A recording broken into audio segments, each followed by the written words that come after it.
2000 के दशक में मुंबई पुलिस का एक एनकाउंटर स्पेशलिस्ट हर दिन अखबार और टीवी चैनल्स की हेडलाइंस में छाया रहता था।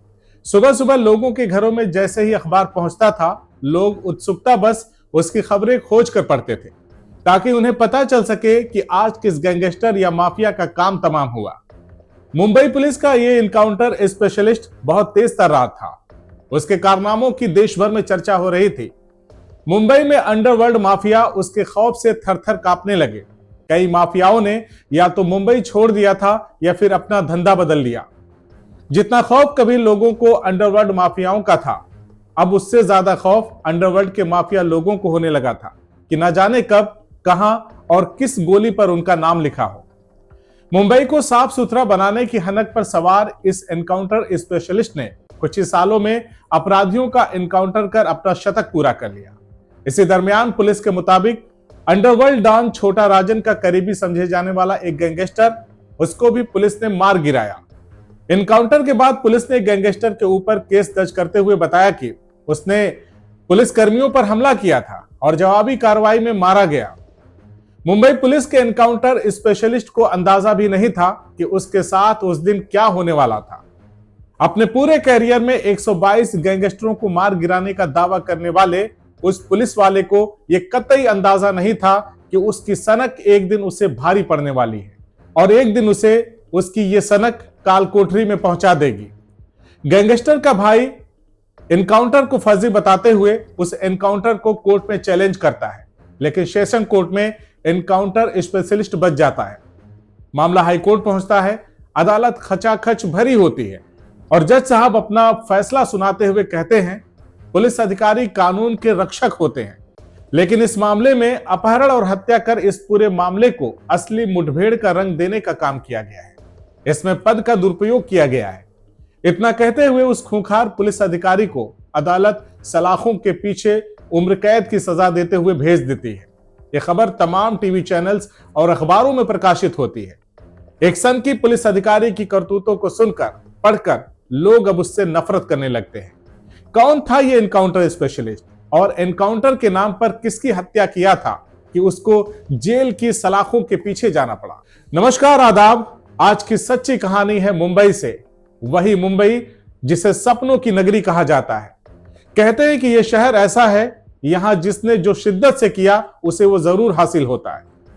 कोई बाहर का लड़का आकर अपनी मेहनत के दम पर बॉलीवुड का किंग बन गया, तो कोई पुलिस का अधिकारी मुंबई से गैंगस्टर और माफिया को साफ करते करते खुद अपराधी बन गया और उसी जेल में जाना पड़ा उसे जहां वो खुद अपराधियों को भेजता था।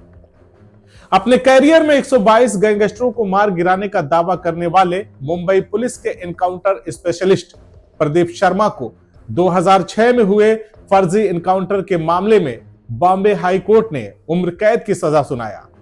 हाईकोर्ट ने इस मामले में अपने फैसले में कहा कि पुलिस अधिकारियों ने कानून और अपने पद का घोर दुरुपयोग किया।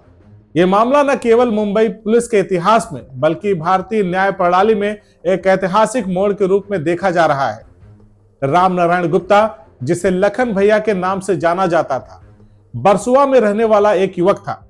पुलिस के अनुसार वह अंडरवर्ल्ड डॉन छोटा राजन का करीबी था। हालांकि लखन भैया के भाई राम प्रसाद गुप्ता का दावा था कि उनका भाई एक साधारण व्यक्ति था जो सुनार के काम में लगा हुआ था। राम प्रसाद ने यह भी बताया कि 1989 में पुलिस ने लखन को उस वक्त गिरफ्तार किया था जब वो एक ऐसे दोस्त के साथ था जिसके पास एक बंदूक थी।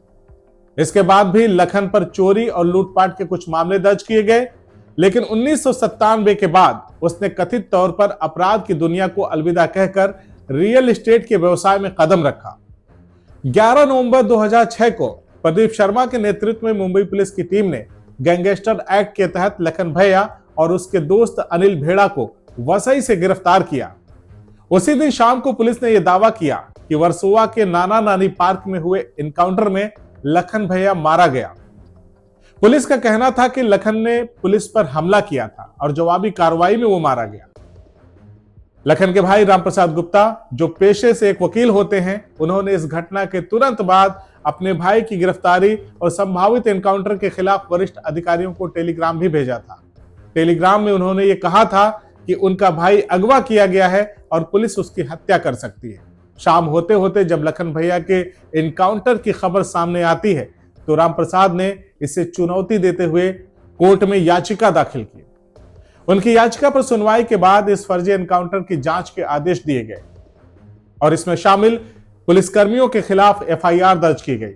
इस मामले में 2013 में सेशन कोर्ट ने फैसला सुनाया। कोर्ट ने एनकाउंटर को फर्जी मानते हुए 13 पुलिसकर्मियों को दोषी ठहराया। हालांकि प्रदीप शर्मा को बरी कर दिया गया। कोर्ट ने कहा कि उसके खिलाफ कोई ठोस सबूत नहीं है। इस फैसले के बाद रामप्रसाद गुप्ता ने हाई कोर्ट का रुख किया और वहां पर अपील की। हाईकोर्ट में रामप्रसाद गुप्ता ने कई महत्वपूर्ण सबूत और गवाह पेश किए, जिससे यह बात साबित हो गई कि प्रदीप शर्मा इस एनकाउंटर में सीधे तौर पर इन्वॉल्व था।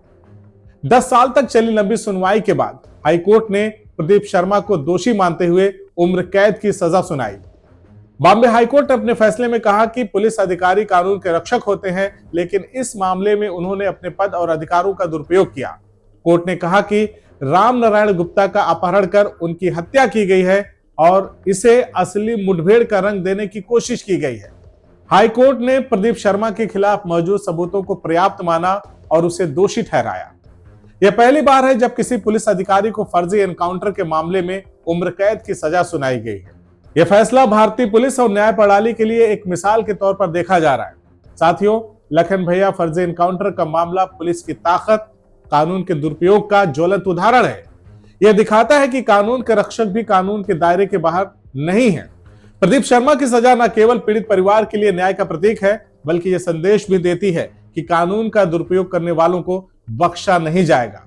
आज की कहानी से हमें यह सीख मिलती है कि गलत करने वाला चाहे कोई भी हो, उसे सजा जरूर मिलेगी। कोई भी कानून से बढ़कर नहीं है, चाहे वो कोई पुलिस वाला ही क्यों ना हो। आज की सच्ची कहानी आपको कैसी लगी, हमें कमेंट करके जरूर बताइएगा। साथ ही जन जागरूकता के लिए इसे जमकर शेयर कीजिएगा। बाकी अपराधों की ऐसी सच्ची कहानी को देखने और सुनने के लिए हमारे चैनल को सब्सक्राइब जरूर करिएगा। जय हिंद।